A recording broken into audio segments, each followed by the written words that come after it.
હજી આ 10 દિવસથી પણ ઘણા બધા ગામો એવા છે કે એની અંદર હજી પાણી ભરેલા છે અને ત્યાંના લોકોનું સ્થળાંતર કરેલું ક્યાંક સરકારી સ્કૂલ હોય કે આ રીતે છે.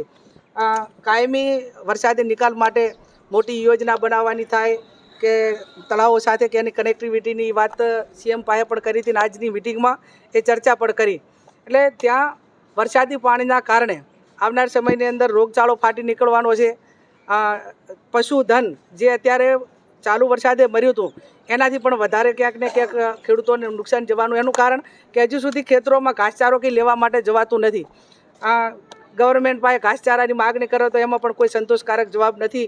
એટલે એ તો ભગવાન ભરોસે સોયગામ વિસ્તાર આખો તંત્ર અને સરકારે હાથ ઊંચા કરી દીધા. મોટા ભાગે ખાલી મીડિયામાં આવ્યા અને મિટિંગો કરીને લોકોને આશ્વાસન આપ્યા અને તાળીઓ પડાવી, પણ એના પાછળ જે ગંભીરતાપૂર્વક કામ કરી અને આવી કુદરતી આફતમાં સરકારે જે જવાબદારી નિભાવવી જોઈએ, તંત્રએ નિભાવવી જોઈએ, એ ક્યાંક ને ક્યાંક જે પ્રમાણમાં નિભાવવી હતી એ નથી નિભાવી, એ વાસ્તવિકતા છે.